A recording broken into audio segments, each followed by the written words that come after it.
Bismillahirrahmanirrahim. Assalamualaikum warahmatullahi wabarakatuh.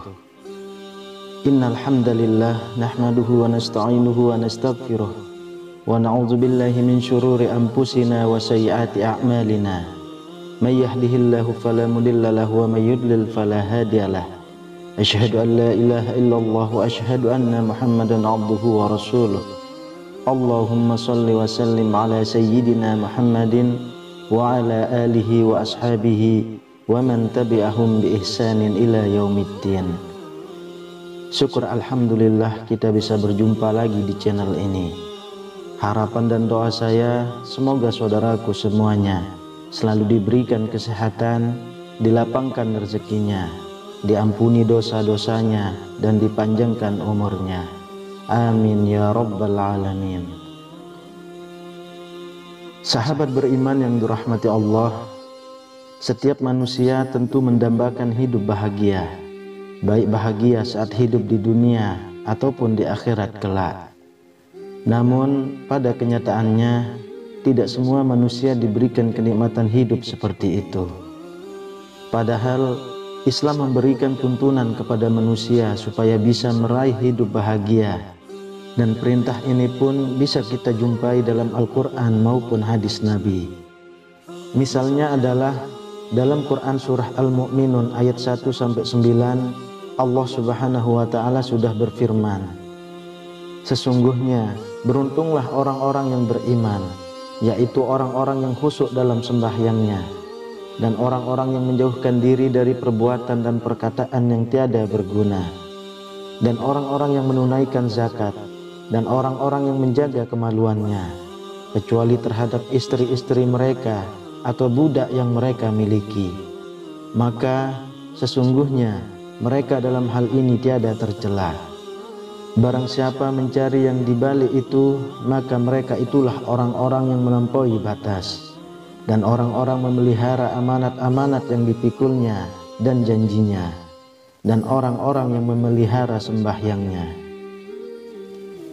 Dari ayat tersebut bisa disimpulkan bahwa untuk mencapai kebahagiaan dunia maupun akhirat sebetulnya tidaklah sulit. Akan tetapi kita sebagai manusia yang terkadang justru malah membuat itu menjadi sulit sendiri. Oleh sebab itu, supaya hidup kita bisa bahagia dunia maupun akhirat, Islam mengajarkan 3 poin penting yang harus kita kerjakan. Yang pertama adalah beristighfar saat jatuh dalam kubangan dosa. Tak kala berbuat dosa, iman seorang mukmin akan mendorongnya untuk segera inabah atau kembali kepada Allah dan bertaubat. Oleh sebab itu, Allah subhanahu wa ta'ala tak bosan-bosan menyeru kepada hambanya yang beriman untuk segera bertaubat. Dalam Quran surah At-Tahrim ayat 8, Allah subhanahu wa ta'ala berfirman, hai orang-orang yang beriman, bertaubatlah kepada Allah dengan taubatan nasuha, taubat yang semurni-murninya. Begitu juga dalam Quran surah An-Nur ayat 31, Allah subhanahu wa ta'ala pun berfirman, dan bertaubatlah kamu sekalian kepada Allah, hai orang-orang yang beriman, supaya kamu beruntung. Dari 2 ayat tersebut bisa disimpulkan bahwa jika seorang beriman berbuat dosa, maka ia akan menjadikan imannya sebagai tempat berlindung.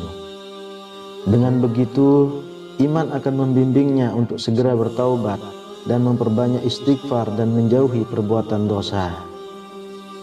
Karena kita semua tahu, tidak ada yang berat bagi Allah untuk menutupi bahkan menghapus dosa-dosa kita sebesar apapun, apabila kita mau benar-benar bertaubat.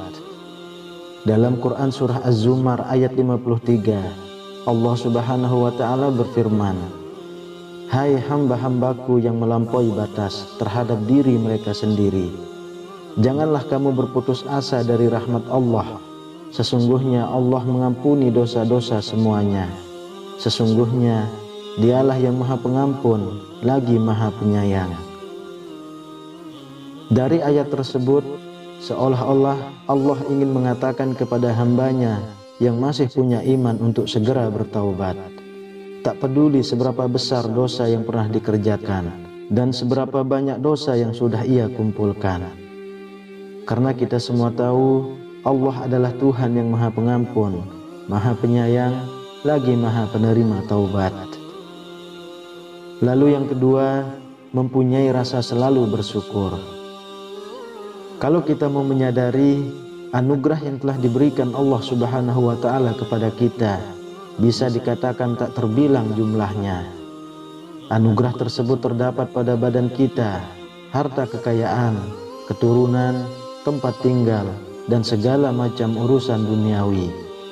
Akan tetapi, seolah-olah nikmat tersebut tidak tampak pada diri kita, sehingga yang terjadi adalah kita akan selalu merasa kurang dan akan terus kurang. Seandainya manusia tak bersyukur diminta untuk mengembalikan apa yang pernah Allah berikan, tentu orang tersebut tak akan mampu menggantinya. Namun Allah dengan maha belas kasih-Nya tak pernah meminta sedikit pun dari harta kekayaan yang kita dapat. Allah hanya meminta waktu sedikit saja dari kita untuk bersyukur dengan apa yang diberikannya kepada kita. Dalam Quran surah Ibrahim ayat 34, Allah Subhanahu wa Ta'ala berfirman, "Dan jika kamu menghitung nikmat Allah, tidaklah dapat kamu menghinggakannya. Sesungguhnya manusia itu sangat zalim dan sangat mengingkari nikmat Allah."